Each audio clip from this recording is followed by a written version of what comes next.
And I essentially kind of, I thought in a way shamed them for this, saying, look, I mean, of all the groups, you people are the ones who are the least interested, the least willing to think about this. And I don't know how to explain it, but I'd be interested if anybody has any ideas about what might be going on there. Thanks. Do you want to speak to that, Paul? Yeah, sure. Well, first of all, I would say that, interestingly enough, women had the same problem in the 1960s. Among their most vicious opponents were other women, because those were women who had something to lose by changing the system. These were either happily married women or people who just were satisfied with their lives. So some women came around and said, look, you're living in a fool's paradise, you're a bunch of idiots, you know. And so they were the ones who were most threatened.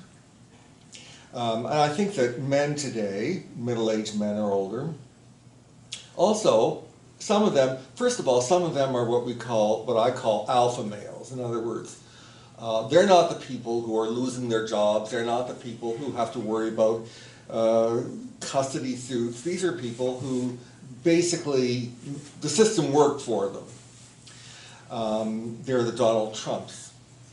And so they have something to lose. And I think also that for a lot of men, because unlike femininity, as it has been traditionally understood in the society, masculinity has always been described in terms of being in control and of being invulnerable. And so when you get a movement that tells men that, hey, you know, you're not in control of everything and you are vulnerable, well, that's very threatening. Because now to grow up as a masculine man in our society has always meant that you had to go through the very difficult process of repressing anxiety and fear in order to feel in control. So to adopt masculinity meant that you had to invest an enormous amount of emotional force. So it is threatening. If people don't want to say that everything that they've lived for has been a lie. Can I just add one more thing? I mean, not to the question, just I came here and I've been depressed for about 3 or 4 months. I came here and I feel much more cheerful after watching a film that is frankly not cheerful. Now, why do I feel cheerful? Because for the past few months I've been watching this relentless coverage of the American election, and I'm not personally interested in American politics, or any politics for that matter, but there was one thing about this election that I just couldn't ignore, and that was that part of it revolved around the notion of, well, Trump is misogynist.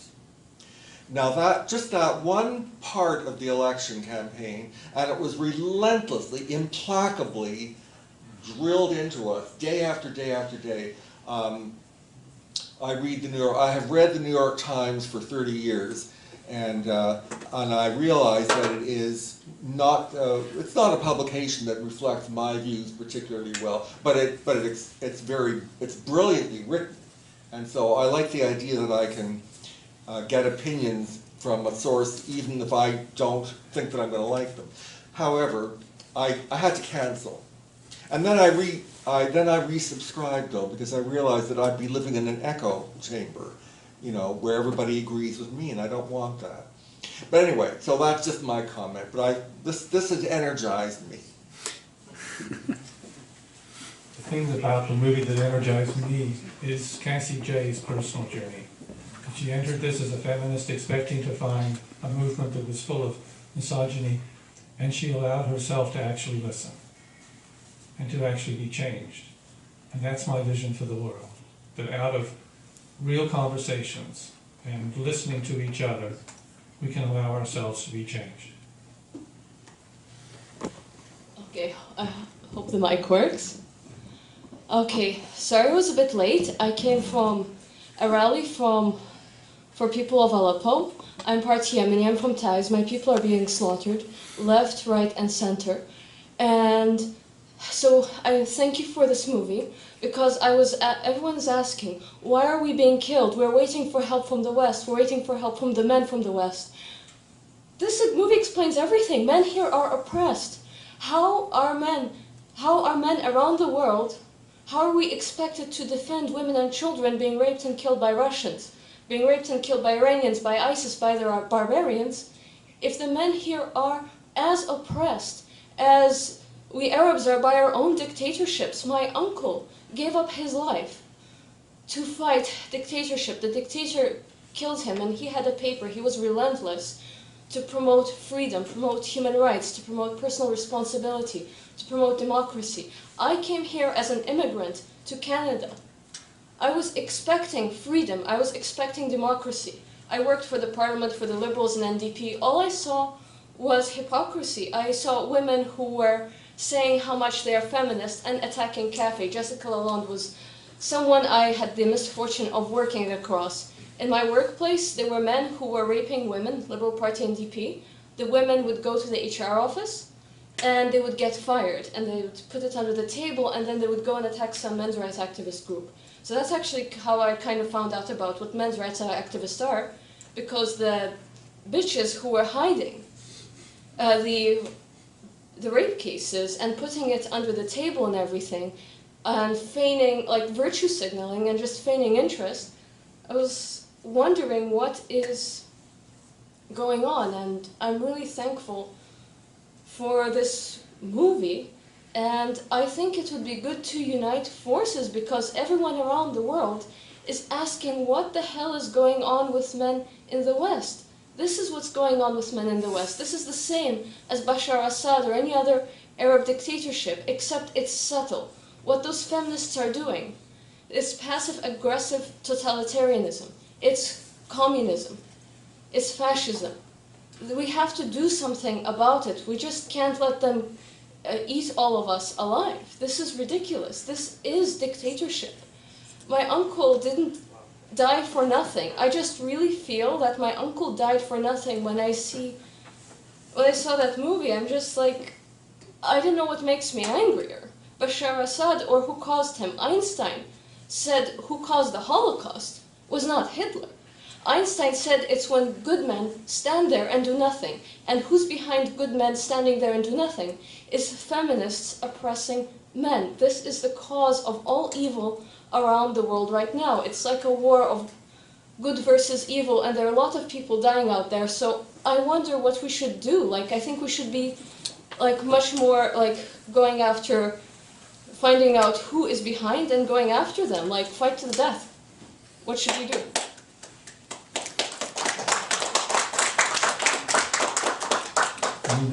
What you're talking about is a massive problem. I think that we all have to take it on in our own individual way as we can. What we are doing is trying to promote public conversations about these issues that are focused on truth, that are focused on evidence, and that can hopefully change people. But you know, this is a huge thing. It's so massive. It's not going to change quickly, I think. So you can help us do what we're trying to do. Make a center for men and families. You know, I don't know. I don't have a grand solution. I would love to. What I'm asking more of is in terms of media relations, because I was on the other side of the feminist fence and I just saw massive corruption, is like developing a strategy to, what I see is that when you fight on the defensive, you lose. You have to fight on the offensive. For example, a privilege conflict. A privilege conflict is asking whether, like, which side would the SJ, that social justice warrior, support if a Muslim baker denies a gay couple a wedding cake? This sort of a privilege conflict tends to melt their brains and shows how ridiculous their thought process is to the general public. So doing something like that, like for example, men's rights protest for against cuckoldry in Aleppo. The feminists support Aleppo, but then they can't support men's rights activists, and then the result for that is brain melt, and they look ridiculous in front of CBC, and continuing little privilege conflict things, just having a media strategy of that, and uniting other groups. For example, immigrants can't stand feminists, and building bridges, privilege conflicts, some kind of a media strategy like that, and of course, having a strong base like a men's center, having a media strategy in addition. Would that help? Join with us and of course. Meet with us and help us work and strategize? Of course. Okay. Can you meet with me after or leave me your name and sure. And contact information? Okay. Absolutely. Thank you so much. Dave, can I just say something really quick? Come on up. Oh, just over there. Yeah. I'll be quick. So yeah, I do some work with Cafe. My name's James. I just want to say one of the things that she brought up was, we need to fight, we need to be on the offensive, and a lot of this is quite understandable. What we've found is, the men's movement has been around for a long time, and one of the things that comes up again and again is that when you show any source of anger whatsoever, it's quickly used against you. You can see it in the movie. Paul Elam talked about it quite a bit. So one example of it is actually how we got shut down at the Mayfair, and little comments were put in the news as Cafe were quite angry at the Mayfair. It was essentially the same technique being used again, where if we show any sign of being on the offensive, it's used against you. So tactically, being on the offensive is not always the best strategy, and you have to be, like David often tries to take a loving approach, and I think that's what I like. So.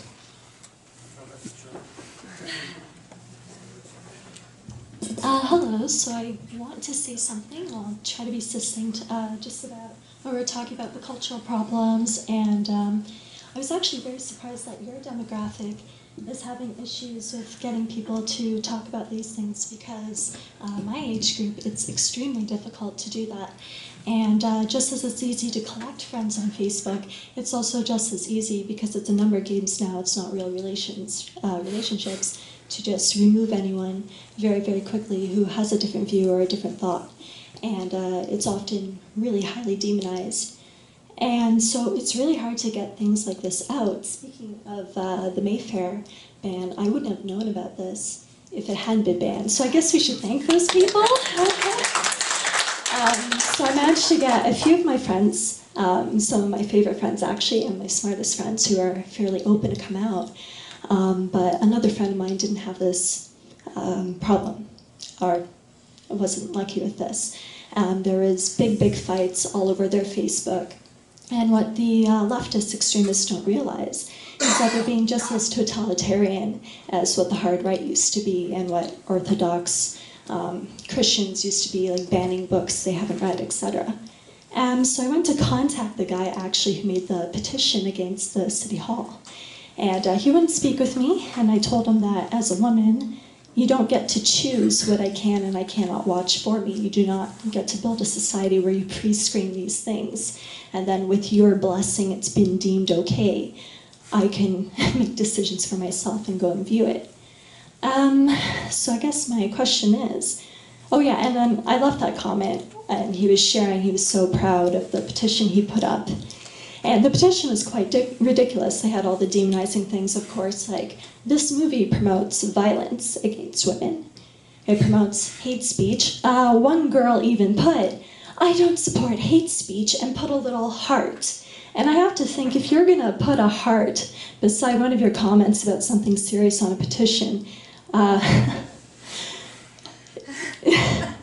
think we all know what I'm thinking there. It's just ridiculous. Yeah, it's probably not as serious as you think then. So my question is, how do we get this out more? Because right now we're almost in our own bubble and echo chamber, because the people who came here are very curious. and also feel that men deserve to have rights, just like women. It's getting the other side to look at this, and that's a problem when they shut it down at the Mayfair. So my question is there any way that we can pressure the Mayfair to revoke their decision of banning it? I know personally I left a review on their Facebook to let them know that I won't be going anymore because of their decision. And also, how about getting this into university campuses and trying to find groups that will let us host this movie? Yeah. Have it in the mosque. Yeah. Have it in the mosque. Mosques will allow it. Mosques will be very happy. Let's have it at the Mosques will allow it? Okay. Mosques. Yes. Mosques. All right. Friday prayer. All right, I will contact the Catholics as well and the conservative. Let's get all the religions involved. I'll just get everyone. Maybe the conservatives will be more open. I'm not sure if the liberals of Carleton will be more open, but we can try. We're interested might be, in showing this as far as we That's can, true. as far and wide as we can. Yeah. Be aware, this is an independent film made privately. There is a screening cost. Okay. There's a cost for the screening license. For academic screenings, it's $100. That's it? That's the screening license. Yeah. Okay, that's So not too that's the lowest cost. Yeah. For commercial ones like this, it's $500. So anyway, so that's something to bear in mind. There is a cost factor, but we will certainly help you to do that. If we'd like to see it shown as widely as possible. Okay, great. I'll leave you my contact information and we'll try to work out something. Thank you. Thank you. Hi, I'm Elizabeth, and I came to join the men's movement today, and one of the things I wanted to mention to you is that you need more women, right? It's really easy for feminists to stand up and yell misogynist at you, but they're left a little speechless when people like me stand up and say the same things. It's a little easier. Thank you for that. They are getting more practiced. There are women in the men's movement, and they are accused of being colonized by the patriarchy and various things like that. Well, that's fine. I wouldn't mind having some harsh words with someone who tried to accuse me of that. And also, I have 3 post-secondary degrees. I have 3 children. My first career was in geology. I worked in the bush. So, I mean, it's going to be hard for people to pull that on someone like me if I could speak to someone. All right. But they avoid Have you. people like me. And I just wanted you to know that I'm here because I have male children. And my window into the men's movement was through education, where boys are subjected to systemic child abuse and educational neglect, appallingly, and where discipline is meted out according to the Duluth model. It's formally pushed into the school system. And that pretty much upsets me. Also, I just want to ask a question, because I looked at the list of your issues, and I didn't see sexual abuse of male children.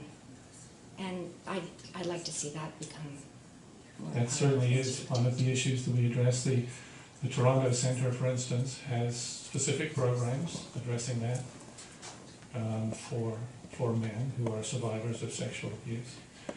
There is in Ottawa already a group that is specifically addressing that, headed by a gentleman called Rick Goodwin, and they do good work, I believe. I think you need to do more than that, though. You need to reach out to male children who are still being abused to help them learn that that's the problem. That, because male victims of sexual abuse are just the same as female victims of sexual abuse. They often blame themselves. And you need to reach them while they're children. Because amongst the population of violent male sexual offenders, an awful lot of them were sexually abused by women, and an awful lot of those female predators were their mothers. Thank you. Can you leave your contact information? I'd be we can- happy to, yes. Thank you.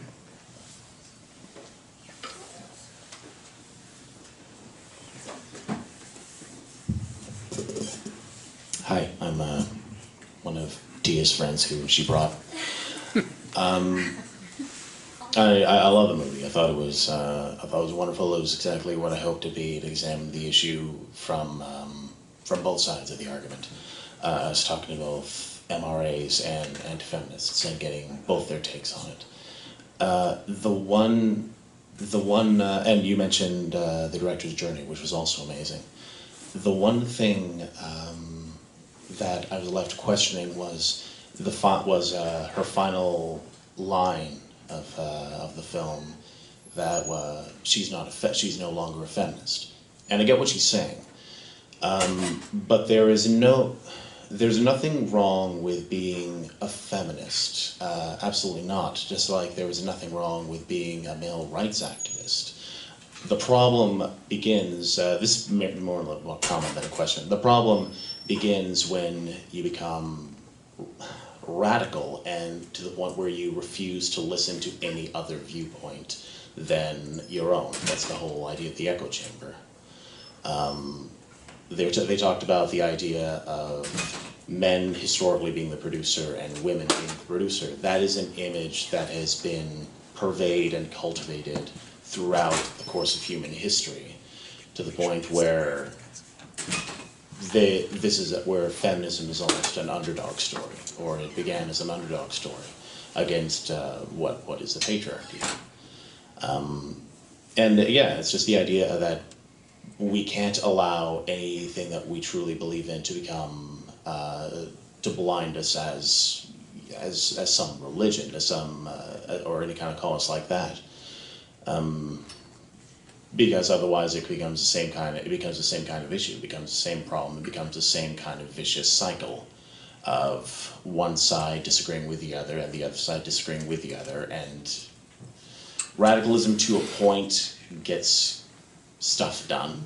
It allows for people who are underrepresented to become represented, but at the same time moderation has to be taken with in considering the other issues that the other side is talking about.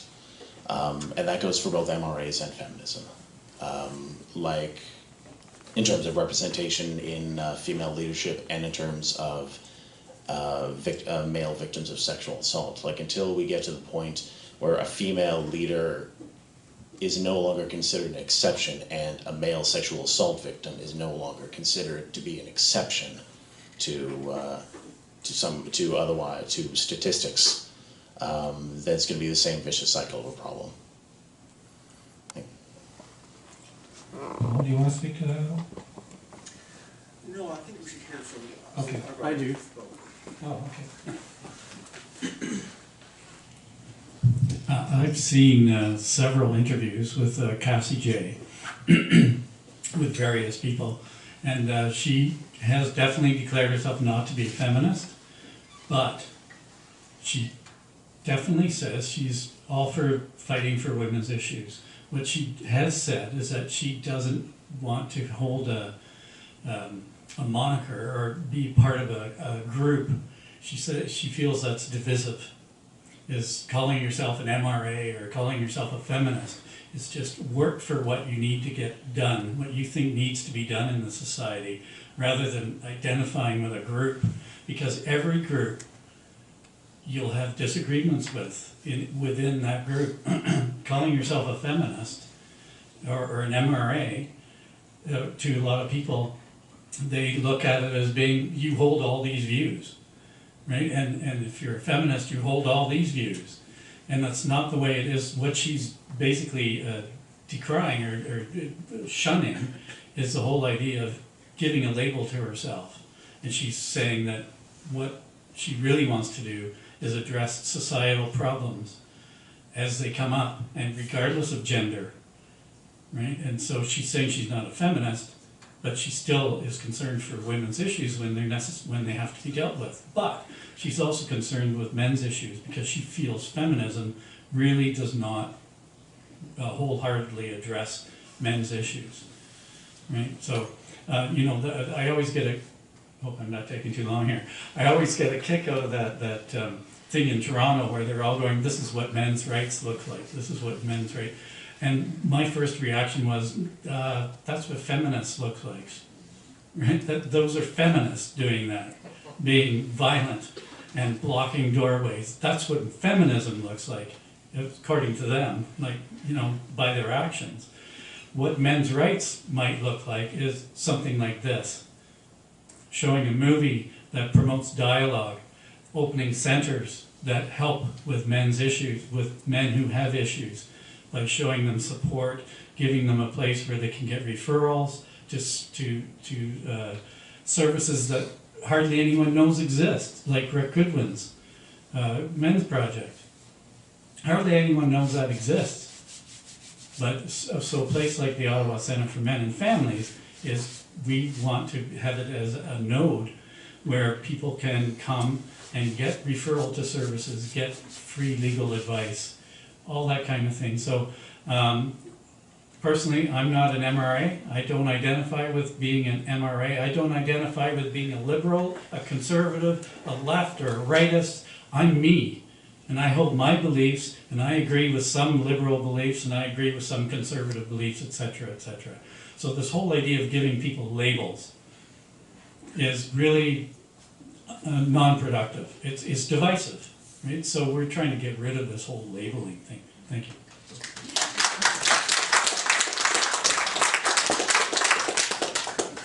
I'm afraid that the library is closing at 5. We have to be out of here with all of our stuff by then. And so we really haven't got any more time for this dialogue, although I'd like to continue it. So thank you very much for coming. Please do contribute what you can to help the Centre for Men and Families. And if anybody, I've got your email addresses, all of those who pre-registered for this. I'd like to put you onto our mailing list for future events. Let me know. I will send out an email to everybody, and just confirming that you're okay with going on our list. You can reply to that also. Okay, thank you. Safe trip home.